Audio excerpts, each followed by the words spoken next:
Reviewing these 4 albums that were recommended by viewers, starting off with Marvin's Marvelous Mechanical Museum, and I did give this a review. Wasn't the biggest fan of the album. People weren't a fan of that review, but I went back and gave it more listens, and I'm still just not too hot about this. There's not many tracks that really have that punch to interest me. The vocals and the writing are okay, and there's just too many tracks that blend together. Like, I think it's just a very average album, and I'm just not the biggest fan of it. The new Abnormal by The Strokes, and I really liked this album, and as crazy as this is about to sound, I enjoyed this more than I did their 2001 magnum opus, Is This It? It's just a very focused and cohesive album, and compared to the older sound that I'm used to, it's a way more modern and fresh production. You got like synth pop elements. It's just a way more better production overall. And it's just a fun album with a lot of standout tracks. So yeah, this thing is great. And then Octung Baby, yeah, I should have had this review out like months ago, which the first listens of this, I did not like this album at all, but you know, that was months ago. And listening to it again, I definitely appreciate it more. It has grown on me more, but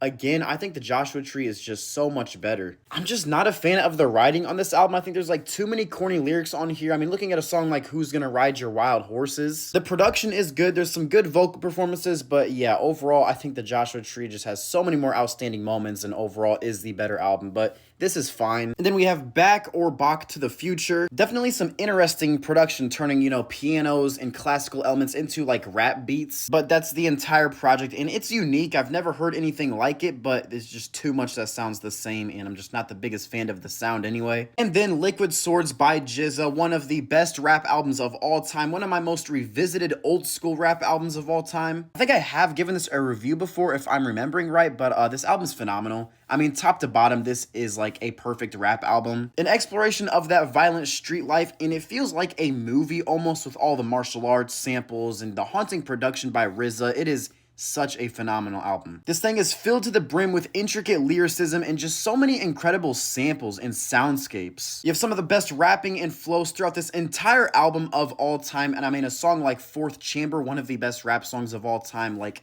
Liquid Swords is one of those, like, foundation albums of rap, and maybe you're not talking about it when you have like Enter the Wu-Tang and Illmatic around that time, but it's top 15 of all time. But those are my final thoughts in my reviews on these 5 albums. I said 4 at the beginning of the video, but you know 5 albums. I appreciate all of you for all the recommendations and donations, and I think at this point I might as well open up an album of the year count, but yeah, that's about it.